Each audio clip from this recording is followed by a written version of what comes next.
Welcome back. Sindh में मुतनाज़ा नहरों के खिलाफ एहतजाज पुरतशद्दुद हो गया। कराची में नेशनल हाईवे लिंक रोड मैदानी जंग बन गया, जहां पुलिस की मुजाहिरीन पर शेलिंग और हवाई फायरिंग। दूसरी जानिब मुश्तिल मुजाहिरीन ने पुलिस मोबाइल वैन को आग लगा दी। इसके साथ साथ वकला का स्टील टाउन थाने पर भी जो है वो एहतजाज हुआ। बबर लुई पास की अगर बात करें खैरपुर में, तो वहाँ वकला 10 दिन से एहतजाज के ऊपर बैठे हैं। जो मोरो पुल है वहाँ पर भी पुलिस धरना ख़त्म करने में नाकाम रही है। सूरत हाल बड़ी तशवीशनाक कही जा रही है। ये एजिटेशन क्यों है? पीपल्स पार्टी जो है वो दूसरी तरफ कामयाबी का एक जश्न भी मना रही है कि नहरें अब नहीं बनेंगी, हुकूमत ने दिया। ये सारे मामलात में जानूंगा अली काजी साहब से, सीनियर सहाफ़ी तज्ज़ियाकार हमारे साथ मौजूद हैं। बहुत शुक्रिया सर आपके वक्त का। सबसे पहले तो ये जानना चाहेंगे कि पीपल्स पार्टी जो है इस बारे में जश्न बाकायदा मना रही है कि उसके मौक़िफ़ को तस्लीम कर लिया गया और हुकूमत दरियाए सिंध पर अब मज़ीद नहरें नहीं बनाएगी, लेकिन कौम परस्त जमातें और वकला तंजीमें जो हैं वो अभी भी सरापा एहतजाज हैं। क्यों? देखिए, एक तो ये तरह से परसेप्शन या तासुर दुरुस्त करने की ज़रूरत है कि ये कोई तहरीक सिर्फ कौम परस्त या वकला तंजीमें चला रही हैं।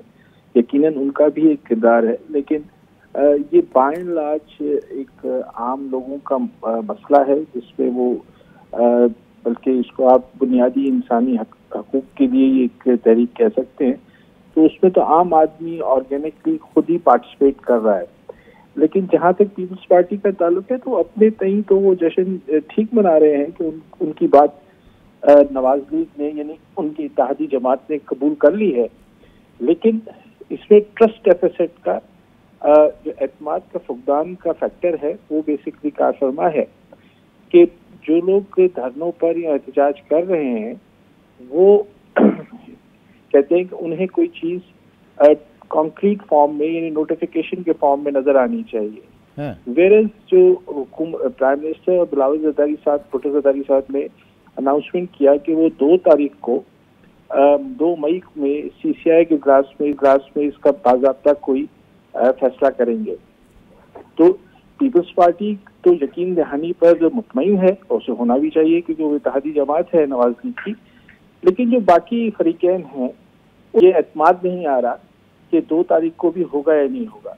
तो उसमें एक तीसरा यानी एक जो एक तीसरा रुख ये भी है कि इन दोनों बातों के बीच में ये बात भी तो हो सकती थी कि जब प्राइम मिनिस्टर साहब ने और उनकी इत्तेहादी हलीफ जमात पीपल्स पार्टी ने गुफ्तगू की इस्लामाबाद में, और अगर यही तय पाया कि CCI में इसका बाज़ाब्ता ऐलान होगा, तो CCI के इजलास को 8 दिन के बाद रखने की कोई मंतक समझ में नहीं आती। ये दूसरे दिन भी CCI के इजलास हो सकता था, तीसरे दिन भी हो सकता था, आज भी हो सकता है।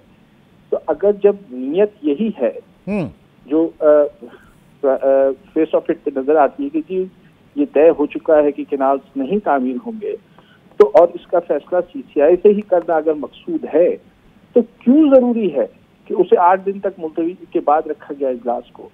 ये एक नेशनल इंटरेस्ट का इशू था। इसमें सारा मुल्क ज़ाहिर है कि ट्रैफिक ब्लॉक है। तो जो कराची चैम्बर वाले भी सर 2 पॉइंट सर आपकी गुफ्तगू से 2 पॉइंट। पहला पॉइंट ये कि आपने कहा कि आम इंसान है और आम आवाम जो है वो इसमें, लेकिन वो इतने ऑर्गेनाइज नहीं होते, क्योंकि हम ये देख रहे हैं कि अदालतें बंद हैं। सिंध हाई कोर्ट जो है वो हर तरह से वहाँ पे बंद रही और बड़ा एहतजाज और हड़तालें वगैरह सारी चीज़ें चल रही हैं। फिर दूसरा ये कि आप कह रहे हैं कि जनाब इसके ऊपर शुकूक व शुबात के आपके काउंसिल ऑफ कॉमन इंटरेस्ट बबांगे दोहल पीपल्स पार्टी जो है वो इरसा जो है उसकी कंपोजिशन को भी चैलेंज कर चुकी है कि वो सही नहीं है, गैर आईनी है, और CCI को भी कर चुकी है पीपल्स पार्टी के लोग, क्योंकि उनका ये कहना है कि जिस सूबे से वजीर आजम होगा उस सूबे से दीगर मेंबर्स नहीं होते, जो आपके मिनिस्टर्स हैं वो नहीं होते। तो अब यहाँ पर 2-3 लोगों के ऊपर एतराज़ है। तो अब वही चीज़ CCI में दोबारा जा रही है। एक तरफ वो कह रहे हैं कि ये गैर आईनी है, फिर दूसरा उसी चीज़ का इंतज़ार कर रहे हैं। जी सर। नहीं जी, पहला नुकता जो आपने उठाया, देखिए जब मैं कहता हूं कि ये कॉमन आदमी की तहरक है या तहरीक है, तो जाहिर है उसमें आम आदमी वकील भी आते हैं, JUI कोई कॉम्परस्ट नहीं है, GDA कॉम्परस्ट नहीं है, बहरहाल कॉम्परस्ट भी हैं।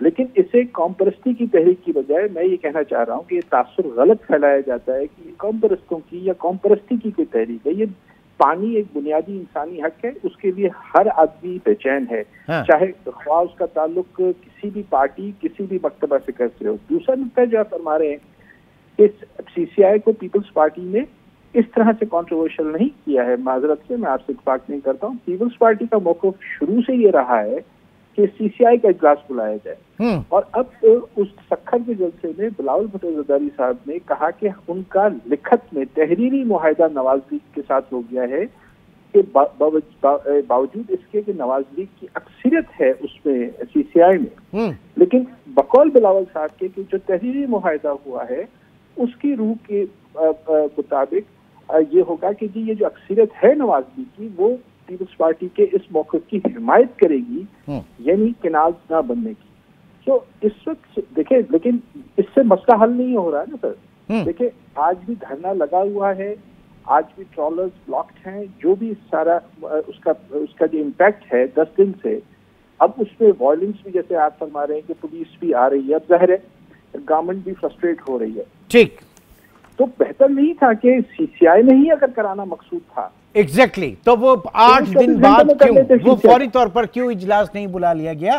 بالکل یہ آپ کا بڑا ویلڈ سوال ہے اور جو اس وقت لوگوں کے ذہنوں میں اٹھ رہا ہے، شکوک و شبہات بھی پھر یہیں سے آ رہے ہیں۔ بہت بہت شکریہ علی قاضی صاحب، سینئر صحافی تجزیہ کار ہمارے ساتھ موجود تھے۔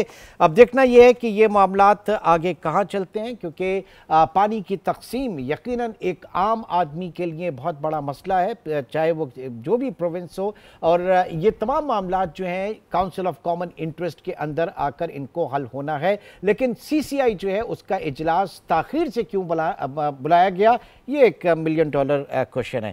تو ناظرین آج کے پروگرام سے اتنا ہی، انشاءاللہ آپ سے پھر ملاقات ہوگی، اپنا بہت خیال رکھیے گا، اللہ حافظ۔